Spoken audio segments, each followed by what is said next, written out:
இந்தியால ஏழை இங்க கஷ்டப்படுறவங்க அவங்களுக்கு இருக்கிற ஒரே வாய்ப்பு என்னன்னு கேட்டீங்கன்னா, குறிப்பா நடுத்தர வர்க்கம். ஏதாவது அவசரம் அப்படின்னா அவங்க வீட்டுல வந்து தங்க நகை கொஞ்சம் வச்சிருப்பாங்க. அதுவும் என்ன கிலோ கணக்கே வச்சிருப்பாங்க.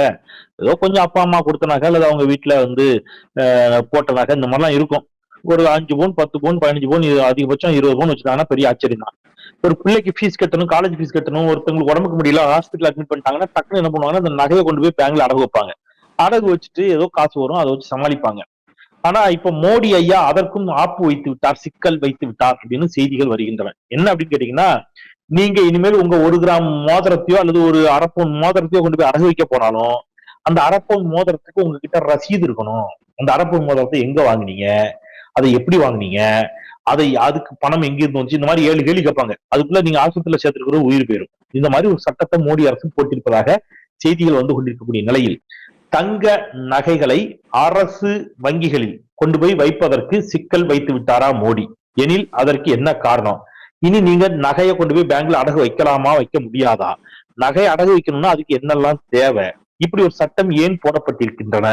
இதை பற்றி பேசுவதற்கு, விரிவாக பேசுவதற்கு திரு ஆனந்த் சீனிவாசன் நம்மோடு இணைகிறார். வணக்கம் சொல்லி பயணிக்கலாம். திரு ஆனந்த் வணக்கம். வணக்கம். நீங்க தான் அடிக்கடி சொல்லுவீங்க, எத்தனை 25 பவுன் நகையாவது வீட்டுல இருக்கணும், எத்தனையோ சொல்லுவீங்க, கிராம்ல சொல்லுவீங்க, இத்தனை கிராமாவது வீட்டுல இருக்கணும். 45 கிராமா? 100 கிராம் சொன்னேன், இப்ப 200 கிராம் சொல்றேன். 200 கிராம். ஓகே, 200 கிராமாவது வீட்டுல இருக்கணும் நகை. அது இருந்தா ஓரளவுக்கு உங்களுக்கு கஷ்டத்துல சமாளிக்கலாம். நீங்க இனிமேல் அப்படி இருந்தாலும் சமாளிக்க முடியாது, நான் வைக்கிறேன் பாரு செக்குன்னு மோடி ஒரு செக் வச்சிருக்கிறதாக செய்தி வருகிறது. என்ன சட்டம் அது? எப்பத்துல இருந்து இம்ப்ளிமெண்ட் ஆக போகுது? நகைகள் வைத்திருப்பவர்கள் இனி வங்கிக்கு சென்று அடகு வைக்க முடியுமா, முடியாதா? என்ன சிக்கல்? இப்போதைக்கு ஒன்னும் சிக்கல் இல்லை. இது டிராஃப்ட் ரூல்ஸ் தான், இன்னும் அமலுக்கு வரல. ஆனா அமலுக்கு வந்துடும். இது ஒரு 3-4 மாசமாவே பேசிட்டு இருக்காங்க. இது அமலுக்கு வரப்போகுது. இந்த சட்டம் என்ன சொல்றதுன்னா, 100 ரூபா தங்கம் வச்சீங்கன்னா 75 ரூபா தான் உங்களுக்கு கொடுக்கலாம், அதுக்கு மேல கொடுக்க கூடாது. முன்னெல்லாம் சில பேர் ரிஸ்க் எடுத்து 80-90 கொடுத்துட்டு இருந்தாங்க. இது வெறும் அரசு பேங்க் மட்டும் இல்ல, எல்லா பிரைவேட் கம்பெனிஸ்க்கும் இந்த ரூல் போடுத்தும். 100 ரூபாய்க்கு தங்கம் வச்சீங்கன்னா 75 ரூபாய்க்கு மேல கொடுக்க கூடாது. அதுக்கப்புறம் நம்ம ஊர்ல எப்படி இருந்ததுன்னா, வருஷ கடைசியில நீங்க வெறும் வட்டியை கட்டிட்டு ரொட்டேஷன்ல அந்த தங்கத்தை வைப்பாங்க. இப்ப அப்படி பண்ணக்கூடாது. அப்பனா வட்டியும் சேர்த்து அந்த 75% சேர்த்து உங்களுக்கு 65 ரூபா தான் கொடுக்கணும் அப்படின்ட்டாங்க. அதனால நீங்க என்ன பண்ணணும்னா, மாசம் மாசம் வட்டி கட்டணும், இல்லாட்டா மாசம் மாசம் இஎம்ஐ மாதிரி கட்டணும். வருஷ கடைசியில அந்த நகையை எடுத்துடணும், மீட்டிட்டு 2 நாள் கழிச்சு தான் திரும்பி வைக்கணும். வெறும் வட்டியை கட்டி நீங்க ரொட்டேஷன் வைக்க முடியாதுங்கிறாங்க. நம்ம ஊர்லலாம் என்ன பண்ணுவாங்கன்னா, இப்ப 4 லட்ச ரூபாய்க்கு நகையை வச்சாங்கன்னா 40,000 ரூபாய் வட்டி வந்ததுன்னா ஒரு 50,000 ரூபாய் கட்டிட்டு திரும்பி 1 வருஷத்துக்கு வச்சிருவாங்க. அந்த தைரியமா ஏன் பண்ண முடியும்னா, தங்க விலை ஏறிட்டே போகும், அந்த கட்டின 50,000 திரும்பி வந்துடும். மீக்கத்துக்கு 2-3 வருஷம் டைம் கிடைக்கும். இப்போ இந்த மோடி என்ன சொல்றாருன்னா, வருஷத்துக்கு வருஷம் நீங்க வந்து பணத்தை ஃபுல்லா செட்டில் பண்ணிட்டு திரும்பி வச்சுக்கிறார். இப்போ நீங்க 5 லட்ச ரூபா கடன் வாங்கினீங்கன்னா 5,50,000 ரூபாய் கட்டிட்டு நகையை வீட்டுக்கு எடுத்துட்டு போயிட்டு ஒரு நாள் கழிச்சு கொண்டு வந்து திரும்பி 5,50,000 ரூபாய் வாங்கிக்கிறாங்க. இதுலதான் சூஸ்வமே இருக்கு. உங்ககிட்ட 5,50,000 ரூபாய் இருக்காது. இதுல என்ன ஆகும்னா, ஸ்டேட்டுக்கும் மார்வாடிக்கும் பட்டாணி ஆளுக்கும் மதிய பிஸ்னஸ் வரும். அவன் என்ன சொல்லுவான்னா, உனக்கு பதிலாக நான் 5,5 லட்ச ரூபா கட்டிடுவேன், நீ 2 நாளைக்கு, அதாவது வந்து கிலோமீட்டர் வட்டி போடுவான். மீட்டர் வட்டி தான் கேள்விப்பட்டிருக்கீங்க. கிலோமீட்டர் வட்டி போடுவான். 2 நாளைக்கு 30,000 ரூபாய் கொடுமா. ஸோ அப்போ நீங்க என்ன பண்ணுவீங்கன்னா, 5,50,000 ரூபாய் உங்களுக்கு பதிலாக அவன் கட்டிடுவான். நீங்க வெறும் 50,000 ரூபாய் மட்டும் கொடுத்தா போறோம். 5 லட்ச ரூபா அவன் கட்டிட்டு நகையை வீட்டுக்கு எடுத்துன்னு போயிடுவான். ஒரு நாள் கழிச்சு நகையை கொண்டு வந்து பேங்க்ல வச்சுட்டு 5,30,000 ரூபாய் அவன் வாங்கிட்டு போயிடுவான். மீதி வர பணம்லாம் உங்களுக்கு. ஸோ 2 நாளைக்கு உங்களுக்கு 5 லட்ச ரூபா கொடுக்கறதுக்கு அவன் 20,000 ரூபாய் 25,000 30,000 ரூபான்னு வாய்க்கு வந்தா விலை கேட்பான். இது ஒரு காட்டேஜ் இண்டஸ்ட்ரி மாதிரி வந்து மணி லெண்டருக்கு இவங்க வழி பண்ணியிருக்காங்க இன்டைரக்டா. கேட்டா அவன் 5 லட்ச ரூபா கொடுப்பான். அவன் வந்து அதுக்கு ஒரு 2 நாளைக்கு 5 லட்ச ரூபாய் கடன் கொடுக்கறதுக்கு ஒரு ஃபீஸ் போடுவான், 20,000 ரூபாய் 30,000 ரூபான்னு. இது அடிப்படை மக்களை பாதிக்கலாம், ஏழை எளிய மக்களை பாதிக்கும். எனக்கு அடிப்படையில எழக்கூடிய இன்னொரு பிரதான கேள்வி, 75% மேல கொடுக்க கூடாதுன்னு சொன்னாருங்கிறீங்களா, அது ஏன்? அதனால அப்படி கொடுக்கறதுனால இந்திய பொருளாதாரத்துக்கு என்ன பாதிப்பு? அப்படி கொடுக்காட்டா என்ன நல்லது? தங்க விலை குறைஞ்சதுன்னா கூட பேங்க் விற்காம இருக்கு. சோ இந்த வருஷத்துல ஒரு வாட்டி நீங்க ஃபுல் பணத்தை கட்டணுங்கிறது ஒரு ஆப்பு. ம். ரெண்டாவது ஆப்பு என்ன வச்சிருக்காங்கன்னா, நிறைய பேர் காயினா வாங்குறாங்கல்ல, ஆமா. இந்த காயினை கொண்டு வந்து நீங்க வைக்கக்கூடாது. ம். இந்த காயினை வந்து நீங்க பேங்க்ல வாங்கினாதான் இந்த காயினை வைக்கலாம். ம். பேங்க் காயின் இல்லாம நீங்க நகைக்கடையில வாங்கின காயினை வைக்க முடியாதுன்னு ஒரு சட்டம். ஓகே. இப்ப நான் என்ன கேட்கிறேன்னா, இப்ப டாடா குடும்பமே எடுத்துக்கோங்க. ம். அவன்கிட்ட டாடா கேபிட்டல்னு ஒரு கம்பெனி இருக்கு, அதுல நகைக்கடை கொடுக்குறான்னு வச்சுக்கோங்க. ம். அவனே தனிஷ்குன்னு 100 நகைக்கடை நகைக்கடை வச்சிருக்காரு. வச்சிருக்கான். ஆமா, அவரே அவர் காயினுக்கு அகேன்ஸ்டா கொடுக்கக்கூடாதுன்னு சட்டம் எப்படி பாஸ் பண்ண? ஓகே. அப்பனா என்ன, கார்மெண்ட்ல வாங்கின கார்மெண்ட் பேங்க்கோ இல்ல ஐசிஐசி ஹெச்டிஎஃப்சியில் கோல்டு காயின் வாங்கினா என்ன ஸ்பெஷல் கோல்டு காயினா? ம். இது ஒரு முட்டாள்தனமான சட்டம். அதுக்கப்புறம் என்ன சொல்றாங்கன்னா, இந்த காயினா வாங்கினீங்கன்னா 50 கிராமுக்கு மேலே நாங்கள் எடுக்க மாட்டோம். ம். அப்ப நீங்க காயினா வாங்கிட்டீங்கன்னா அந்த நகை வேஸ்ட். 50 கிராமுக்கு மேல காயின் பேங்க்ல வாங்கினாலும் நீங்க வைக்க முடியாது. ம். அப்ப என்ன சொல்றான், காயினா வாங்காதங்கிறான். ஓகே. இப்ப நீங்க என்ன பண்ணணும்னா, உங்க காயினுக்கெல்லாம் ஒரு வளையம் வச்சு அதை நீங்க வந்து டாலரா மாத்தணும். ஆமா. இப்ப எங்க வீட்டுலலாம் நகை இருக்கு. எப்படின்னா, என்னோட கொள்ளு பாட்டி கொடுத்த நகை எனக்கு இருக்கு. அதாவது எங்க பாட்டியோட அம்மா கொடுத்த நகை என் ஒய்ஃப்ட்ட இருக்கு. ம். எங்க அம்மாவோட பாட்டி கொடுத்த நகை எங்க அம்மாவுக்கு வந்து எங்க அம்மாட்டேருந்து என் ஒய்ஃபுக்கு வந்திருக்கு. ம். ஸோ அதெல்லாம் ஒரு 100 வருஷம் 150 20 வருஷம் நகை இருக்கு. ம். அதுக்கு பில்லை கொண்டு வர நான் எங்க கொண்டு போறது? ஓகே. ஓ, இப்ப அது பில்லு கேக்குறாங்க. பில் இருந்தா தான் நீங்க வந்து லோன் வாங்க முடியும். ஸோ நான் பில்லு கொடுக்கலன்னு வைங்க, ம். இன்னொரு வழி என்ன சொல்றான், நீ டிக்ளரேஷன் கொடுங்கிறான். ம். இந்த நகை எந்துதான், ம். நான் திருடலன்னு. சரி. இப்ப நான் அது மாதிரி டிக்ளரேஷன் கொடுத்தீங்கன்னு வைங்க, ம். அதை உன் இன்கம் டேக்ஸோட கணக்கு பார்ப்பான். ஓகே. உனக்கு நாளைக்கு இன்கம் டேக்ஸ் ஒரு நோட்டீஸ் அனுப்புவான். ம். சும்மா ஒரு நோட்டீஸ், ஒன்ட்ட இவ்வளோ நகை எப்படி வந்ததுன்னு. ம். அதுக்கு நீ 4 நாளைக்கு அவன் பின்னாடி சுத்தி பதில் சொல்லணும். சரி. அதாவது எல்லார் வீட்லயும் 3-4 தலைமுறை வந்த நகை இருக்கும்.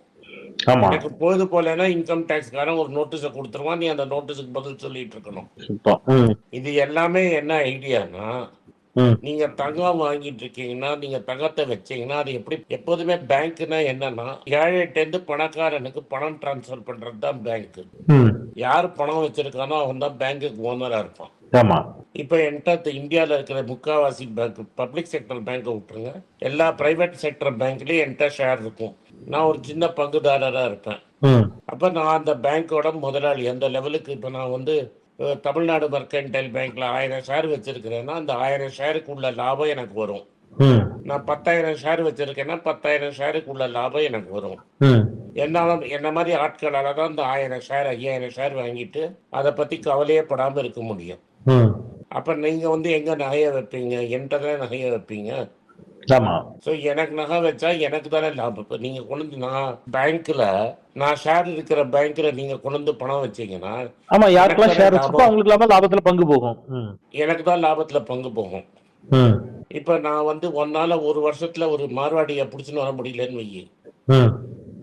நான் அந்த தங்கத்தை ஆக்ஷன்ல விடுவோம். புரியுதா? ஓகே. ஏலத்துல விடுவோம். தங்க நகையை ஏலத்துல விடுறீங்க. ஏலத்துல விட்டா ஏலத்துல யாரால தங்கம் வாங்க முடியும்? என்னால் தானே வாங்க முடியும். ஆமா. இப்போ 5 லட்சம் தங்கம் ஏலத்துக்கு போறதுன்னா, மேனேஜர் என்ன கூப்பிட்டு சொல்லுவான், டேய் தங்கம் ஏலத்துக்கு போறது சார், நீங்க வாங்கிக்கிறீங்களான்னு என்ன கேட்பான். கரெக்ட். மேனேஜருக்கு காசு வேணும். ம். இதுக்குன்னே ஒரு பிரான்ச்லயே ஒரு 15 பேர் 20 பேர் இருப்பான். ம். எப்ப சொன்னா ஆக்ஷன் விட்டாலும் அவன் தங்கத்தை வாங்கிப்பான். ம். அவன் என்ன பண்ணுவான், கிராம் 9,000 ரூபாய்க்கு விற்குதுன்னு வைங்க, ம். 8,500 ரூபாய்க்கு ஆக்ஷன்ல எடுத்துருவாங்க. புரியுது. 8,500 ரூபாய்க்கு ஆக்ஷன் எடுத்து உருக்கி திரும்பி 9,000 ரூபாய்க்கு வித்துருவான். ம். இப்போ நிறைய சேட்டுங்க இருக்காங்க. அந்த மாதிரி என்ன பண்ணுவாங்க, தங்க வியாபாரிகள், அவனுக்கு பேங்க்ல ஃப்ரெண்ட் இருப்பான், ஆக்ஷன்ல ஒரு 500 ரூபாய் கம்மியா எடுத்துருவான். ம். நீ போய் ஆக்ஷன் என்ன, நீ காசு கட்டினா கொடுத்துருவான்பா. உன்னால காசு கட்ட முடியாது. உன் தங்கத்தை மார்க்கெட்டோட ஒரு 500 கிராம் 500 ரூபாய்க்கு கிராமுக்கு கட்டி கம்மியா விலைக்கு எடுத்து வித்து அவன் காசு பார்த்துருவான். ஓகே. இல்ல, இது இது இது திருப்பி இந்தியன் எக்கானமி கீழே தானே தள்ளும் திரு ஆனந்த். இப்ப இந்திய எக்கானமி இன்னும் மோசமாக கூடும். அப்படி இருந்தும் ஏன் இந்த மாதிரியான ஒரு டிராப்ட கொண்டு வராங்க, அதை செயல்படுத்த நினைக்குது பாஜக? இதனால யாருக்கு லாபம்? யாராவது ஒருத்தருக்கு லாபம் இருக்குல்ல, யாருக்கு? அப்ப நான் திரும்பி சொல்றேன், இந்த அரசாங்கம் நான் எவ்வளவோ சொன்னாலும் மக்களுக்கு புரிய மாட்டேங்குது. பணக்கார வர்க்கம் டாப் 1%, 1%க்கு தான் இது வேலை செய்யும். ஓகே. இப்போ என்ன மாதிரி ஆட்களுக்காக வேலை செய்கிற சர்க்கார் இது. 1/2 கிலோ தங்கம் வாங்கினா என்னால் வயிற்றில் 1/2 கிலோ தங்கம் வாங்க முடியும். எவ்வளோ பேரால் வாங்க முடியும்? அது மாதிரி ஆட்களுக்கு வேலை செய்கிறது தானே. நான் பாவம் கட்டப்படுறேன், நான் ஏழை இல்லை. ஸோ நான் வந்து இங்கே பார்க்குறவனோட தங்கத்தை நான் போய் ஆக்ஷனில் எடுத்து ஒரு 500 கிராம் வாங்கி 2 நாளைக்கு வச்சுட்டு அதை உருக்கி விற்றா எனக்கு ஒரு கிராமுக்கு 500 ரூபா கிடைக்கும். 500 × 500 எவ்வளோ ஆச்சு? எனக்கு 2 லட்சம் ரூபா லாபம். ஓகே. இப்போ புரிஞ்சுதா புரியலையா? புரியுது. மேலும் மேலும் இப்போ ஆப்வியஸ்லி இப்போ ஏழை பழங்க அப்போ வந்து நீங்க சொன்ன மாதிரி சேட்டு கடையா வட்டி கடையை தேடி தான் போவாங்க. ஆமா, சேட்டு கடை வட்டி கிடைக்கும் தேடி போவோம். வங்கிக்கு வந்து நகை வராது. அப்போ வங்கி பொதுத்துறை வங்கிகள் நட்டமடையும் தானே? ஏன் பொதுத்தர பொதுத்தர வங்கிகள் என்ன இப்ப லாபத்திலேயா ஓடுது? இன்னும் நட்டமாகும். இன்னும் அதிகமா நட்டமாகும் தானே. பொதுத்தர வங்கி இப்ப எதுக்கு திறந்து வச்சிருக்கிறாங்க? இவங்களோட கை பூஜாங்க புஸ்தகம் எழுதுவாங்க. இப்ப ரீசெண்டா ஒருத்தர் இருந்தாரு, அவர் எக்கனாமிக் அட்வைசரா இருந்தாரு. அவர் போய் IMF ரெப்ரசன்டேட்டிவா இருந்தாரு. அவர் ஒரு புஸ்தகம் எழுதினார், இந்தியா அடுத்த 25 வருஷத்துல எப்படி வல்லரசு ஆகும்னு. அந்த புஸ்தகத்தை எவனும் வாங்கவே இல்லை. இவர் என்ன பண்ணாரு, அந்த பேங்க் போய் சேர்மனை கூப்பிட்டு மிரட்டி ஃபினான்ஸ் மினிஸ்ட்ரி மூலமா, ஏன்னா இவர் சீஃப் எக்கனாமிக் அட்வைசரா இருந்தார், ஒரே புஸ்தகத்தை 2 லட்சம் காப்பி ஒரு பேங்க் வாங்கிட்டு. எவ்வளோ? ஓகே, 2 லட்சம். புஸ்தகமே பேப்பர் வரல இன்னும். புஸ்தகம் பிரிண்ட் ஆகி வரதுக்கு முன்னாடியே 7 கோடி ரூபாய்க்கு டிடி கொடுத்துட்டாங்க. ஓகே. அதே மாதிரி 300 புதுத்துறையோட எக்ஸ் சேர்மனை அரெஸ்ட் பண்ணியிருக்காங்க. யூகோ பேங்க் முதல்ல 7 கோடி கொடுத்தது யூனியன் பேங்க். இப்போ ரெண்டாவது வந்து இப்போ ஒரு யூகோ பேங்க் சேர்மனை அரெஸ்ட் பண்ணியிருக்காங்க. நீங்க பொதுத்துறையில இப்போ பேங்க் எப்படி இருக்கும்னா, கஷ்டப்பட்டு அது நட்டத்தை, பப்ளிக் செக்டர் பேங்கை நட்டத்தில் ஓட்டுவாங்க.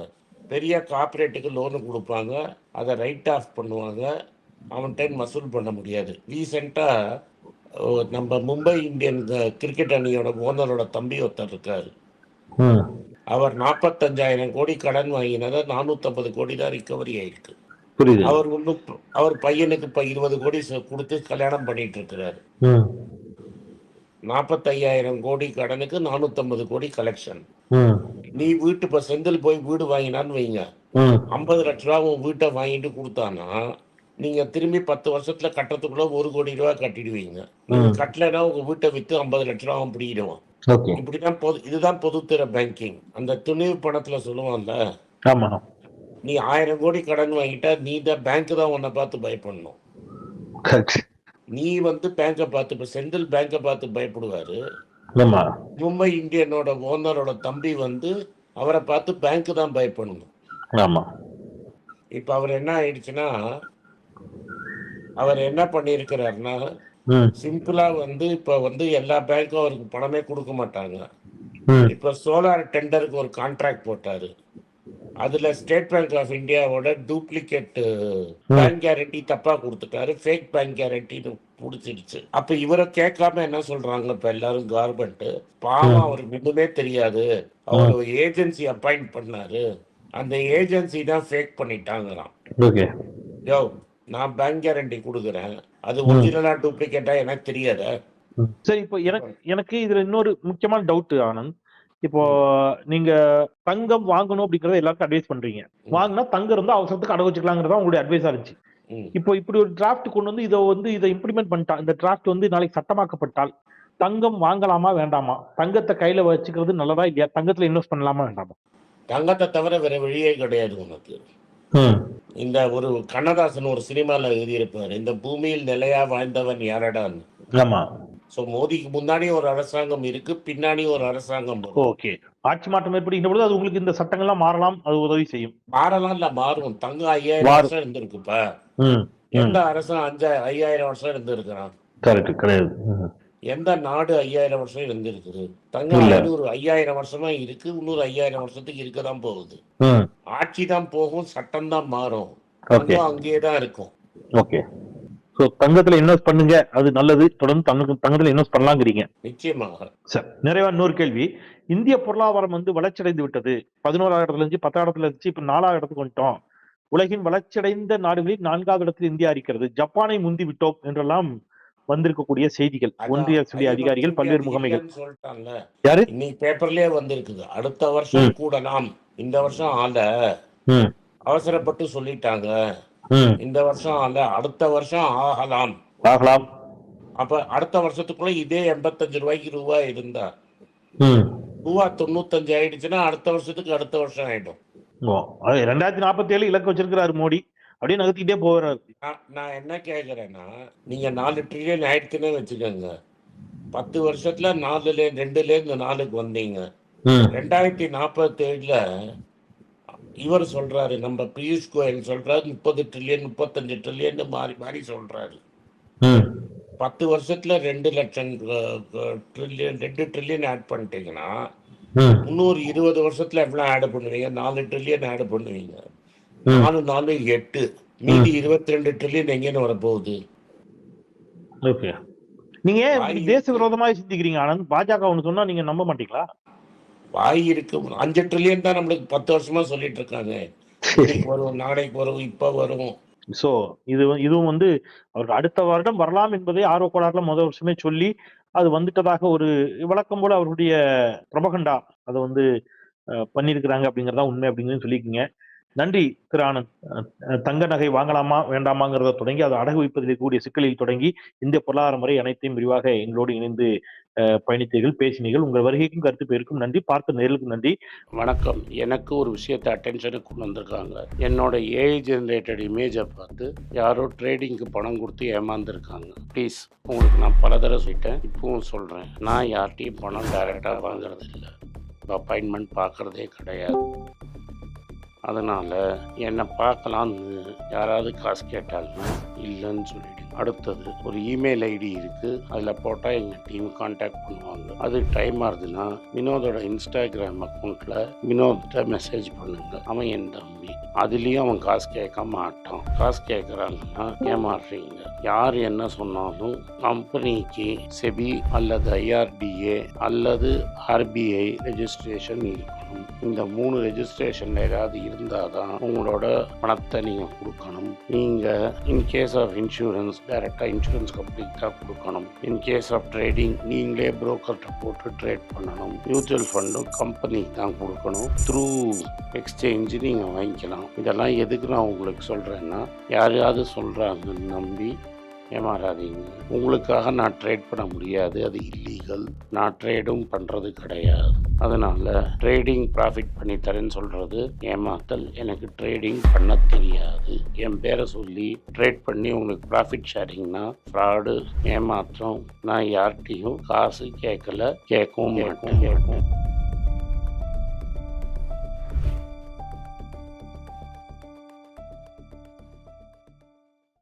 வணக்கம்.